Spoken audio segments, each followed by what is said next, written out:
Thank you, Amy, for that introduction. Welcome back, Matt, my dear friend, founder and CEO, chair of Appian Corporation. Matt founded Appian in his basement 20 years ago. I have to say, he's probably the original low-code platform. He built the original low-code platform company, Appian. Appian went public in 2017, the first low-code company which went public. Matt is on the board of North Virginia Technology Council, Virginia Public Access Project, a very enthusiastic board game player and a top finisher in the World Board Gaming Championships. There's something about these geek software founders. They all love board games. Matt, thank you so much for joining us. Sorry to keep you waiting, and always a pleasure to talk to you. I learn a lot. I was so fascinated. I was so excited about actually getting you back on board to talk to all our sales teams today. We just had this wonderful conversation a few weeks ago rather.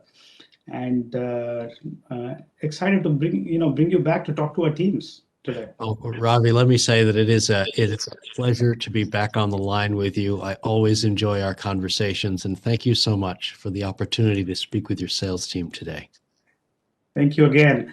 In fact, I was reading this book where you wrote a chapter on hyper automation, and needless to say, your love for board games. You got Gary Kasparov writing the introduction. Yes, yeah. That was a pleasure. It's great to meet Gary. He's kind of a hero in the gaming world, but he's also a thinker, and he's got great ideas about the way automation is going to bring the world together and accelerate it, thus hyper automation. And last year proved it, right? We wrote the book at exactly the right time.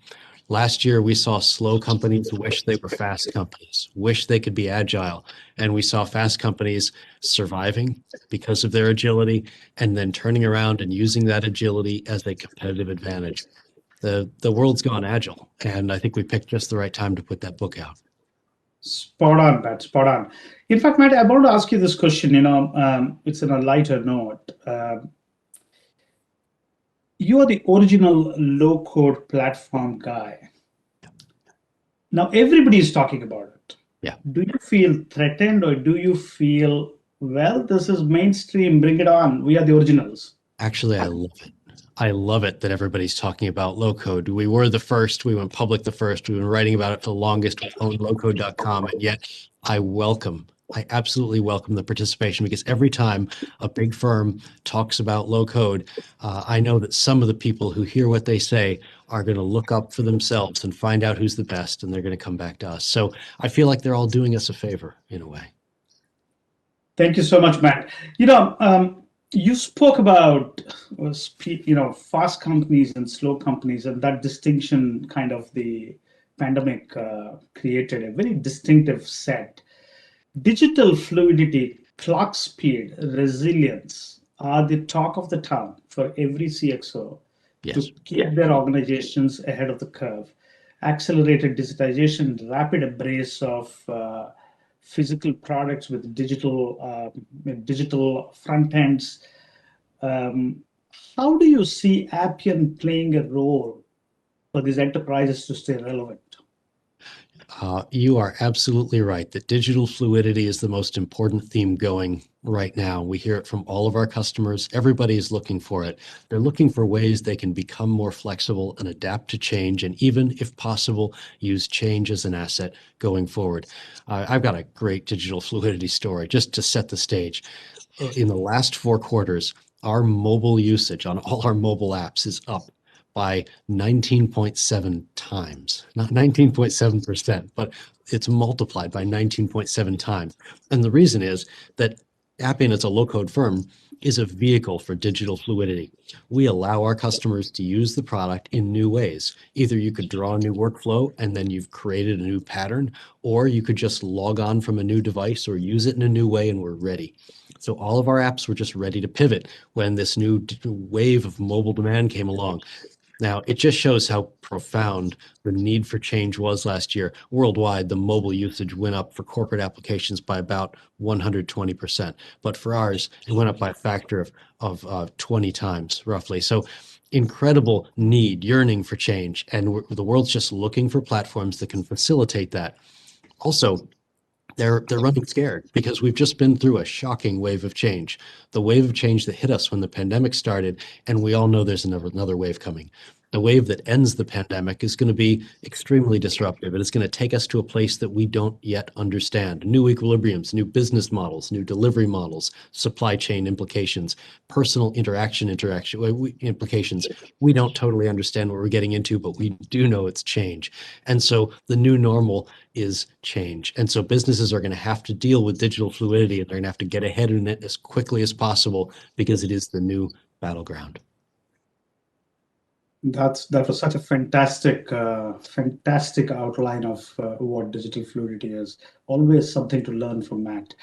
Matt, I wanted to ask you a little bit about low-code, no-code platforms. Everybody's talking about it. Everybody's using it to drive their narrative. And I know, as an original you are, what does this constitute? Application construction using visual tools, drag and drop versus traditional code, constructing your own workflows, or like you said last time when I spoke to you, you said it's almost like paint the picture, the heavy lifting will be done by the platform. Somebody else is writing the code for you. It's almost like you getting self-served with the robots writing the code for you while you put the visuals around it. What does this constitute? It's true. With low code, the platform writes the code. You express your intentions to the platform by drawing a picture, a very human way of communicating, and then the platform writes the code, which is great if you want the platform, let's say, to write the same application for a new mobile device that wasn't invented when you originally made your application. That's not going to be a problem because your instructions are still good, and those instructions can be interpreted into an application on a new device or for a new security standard or for a new cloud or anything else that changes in the world. Your intention set can be translated into that new reality. So that's a great advantage from low code. There's really two things I think that organizations are suffering from right now. They're too slow, and they need a way to pivot with the times faster than they've been able to in the past, and that's digital fluidity. And then also, organizations are too dispersed, which is to say that their assets, including their workers, people are more dispersed than they've ever been right now, obviously, but also different kinds of workers, people, robotic process automation, plus AI, right? We've got a dispersion amongst worker types. We've got a dispersion amongst data and the silos in which data can be found. We have an incredibly dispersed enterprise right now, and that's a problem in proportion to how fast you all want to move. Right? If you want 1,000 people to do the same thing, that's harder than getting 10 people to do the same thing. And the farther apart they are, the more difficult it becomes. So unification is part of speed, is part of digital fluidity. You've got to get everybody on the same game plan and coordinate them, even if they're in different locations, different kinds of workers, using data from different places. That too is a challenge, and they can be solved together. I see low code as a way to solve not just the speed challenge, but also the unification. Fantastic, Matt. That was so well said. So low-code obviously gives speed, agility, do more for less, but it does also attract a new breed of developers. Historically, the development community has been dominated by backgrounds of STEM, if I may. Yes. But this gives you an opportunity to bring a very diverse set of a very cognitive diverse set of developers, with a liberal arts background, with a community, with a background around sociology, psychology, and a variety of disciplines. And I kind of believe software will benefit significantly by building purposeful functionality of the future. How do you see that? You could almost say it's democratizing software. And I think it's important to note that low code is going to diversify who can make code, but it's not going to alienate any of the people who today make code. Low code isn't just for citizen developers, it's for all developers. And it's maybe even especially for the developers who make the applications upon which an organization most depends. You look through what we've all seen last year, and the necessity of change and how important it was for an organization to be able to have digital fluidity in 2020. Well, the applications that mattered most were the ones created by IT most of the time, were the ones created by real developers. And so by no means do we want to leave those developers behind in the low-code revolution.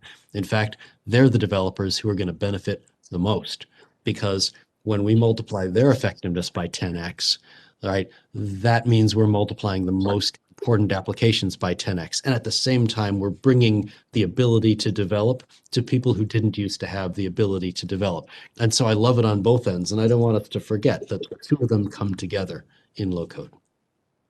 And Matt, when do you see the shift from super users or a large pool of users? You called it democratization. And democratization of software is probably the biggest, single biggest pivot to scale digital, as I call it. When do you see that getting to citizen developers and therefore, individuals trying to, customize their own app or self-serve their own software, build their own bots, if I may? Yeah, that's right. I think it's going to come in stages, actually. I think that if we ask citizen developers to do everything that you need to do today to build an enterprise, mission critical core application, they wouldn't be able to do it, even if you allowed them to dictate it to someone on the other side of the room. They wouldn't be able to do it because they wouldn't be able to specify some of the things they need to be able to specify to get it done. So we're going to do this in two stages. The first stage is going to be to have administrators or IT professionals creating objects. And then those objects can then be used by citizen developers. And then someday maybe we'll find a way for the citizen developers to do everything on their own. But I think this intermediary stage is actually really powerful. If, for example, Appian this year is focusing on low-code data. That's a little bit different from low-code applications, which we've always done. Low-code data means making the data side, the integration, the access, the combination, the optimization, the tuning, making all of that really fast and intuitive, and such that you don't have to be a data expert to do the data side of your application anymore. Well, if we can make it so that an administrator is only briefly necessary in setting up let's say the address of a data source, and then everything else can be done intuitively and with objects, then we've democratized most of the process of making a new application, even if we haven't democratized every last bit of it. And so that democratization is going to be really meaningful to people who would have been prevented from making their own applications for lack of data expertise in the past. Thank you so much, Matt. That's really such a good explanation of where this is going. There's also a viewpoint amongst the developer community that this should be a hybrid strategy where the front end, the middleware, is low code, while the back end goes back to traditional development. And there's a school of thought around it. I don't know what your view about it is. Yeah, I don't think we're going to go back to high code. I don't think there's a good reason to do it. Low code has shown that it's powerful and it's fast, and I think that the expectations for speed, agility, and digital fluidity have been set. We know there's more waves of change coming. We're going to have to live in that new world, which means we should be able to have control over our software.